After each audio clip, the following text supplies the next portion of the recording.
अस्सलामुअलैकुम दोस्तों, कैसे हैं आप लोग? खैरियत से? दोस्तों, एक नई वीडियो के साथ आप भाइयों की खिदमत में हाज़िर। दोस्तों, 8 जुलाई बुरहान मुज़फ़्फ़र वानी शहीद, उनकी बरसी का दिन था।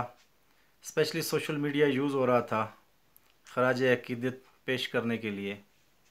जुल्म के ख़िलाफ़ लड़ते हुए एक शख्स शहीद हुआ था।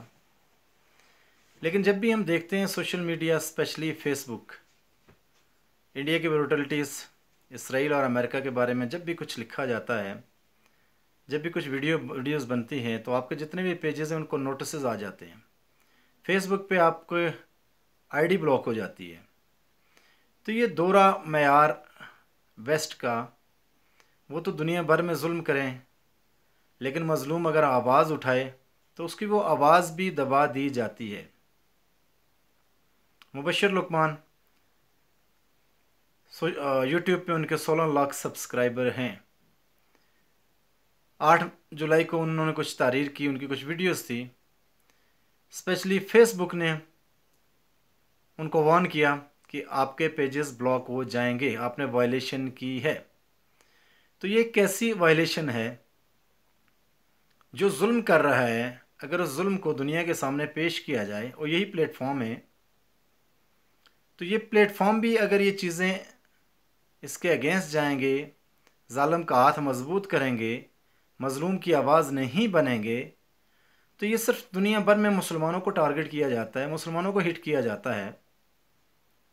FATF में पाकिस्तान है, FATF में अमेरिका, इसराइल और इंडिया को होना चाहिए। तो ये दोहरा मेयार है वेस्ट का। दुनिया भर में जितने भी मज़ालम हो रहे हैं, स्पेशली मुसलमानों पे, उसके पीछे कौन है? जी, वो इसराइल है, वो अमेरिका है। हमारे सामने इराक है। टोनी ब्लेयर PM UK बाद में आके कहते हैं कोई लीथल वेपन्स नहीं थे, एक फेक न्यूज़ थी। ईंट से ईंट बजा दी आपने, लाखों लोग इराक में शहीद कर दिए, पूरे मुल्क को खंडरात में बदल दिया। और FATF में पाकिस्तान है। फ़लस्तीन में क्या हो रहा है? इसराइल क्या कर रहा है?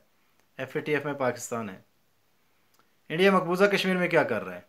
इंडिया के अंदर क्या हो रहा है? सिखों के साथ क्या कुछ नहीं हुआ? FATF में कौन है? पाकिस्तान। ये दो रामयार। बर्मा में क्या हुआ? मुसलमानों किस तरह उनको गाजर मूली की तरह काटा गया। लेकिन FATF में क्या है? कौन है? पाकिस्तान। अफगानिस्तान में क्या हुआ? इराक में, लिबिया में क्या हुआ? शाम में क्या हो रहा है? लेकिन यहाँ मुसलमानों की आवाज़ भी दबाई जाती है। दुनिया भर में मुजालम भी मुसलमानों पे डाले जाते हैं। और स्टिल वी आर टेररिस्ट।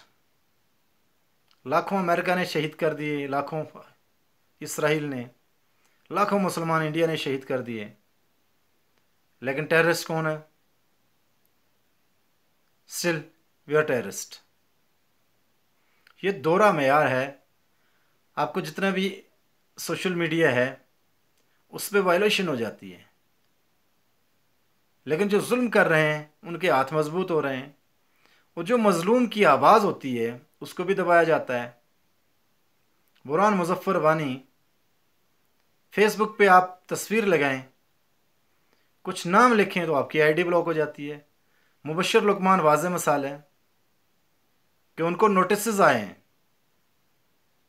कि आपने वायलेशन की है। UN के लॉ के तहत कहीं भी मकबूजा इलाके, आपके एरिया में अगर कब्जा हुआ तो आप रेजिस्टेंस कर सकते हैं।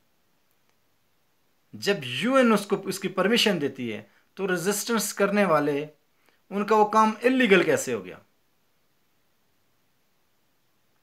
लेकिन मारते भी हमें और हमें रोने भी नहीं देते। दुनिया भर में मुसलमानों पे ही जुल्म हो रहा है और हम ही दहशतगर्द हैं। ये वेस्ट का दोहरा मेयार है। और स्पेशली फेसबुक, आप कुछ भी लिखें इसराइल के बारे में तो आपकी आईडी ब्लॉक हो जाएगी, आपके पेजेस ब्लॉक हो जाएंगे। तो ये सरासर जुल्म है। हम इसके लिए आवाज़ उठाते हैं, इसके ख़िलाफ़। दोस्तों, चैनल को लाइक करें, सब्सक्राइब करें, बेल आइकन का बटन ज़रूर दबाइएगा। कमेंट्स बॉक्स में अपने हज़ार का ज़रूर ख्याल कीजिएगा। Thank you so much for watching.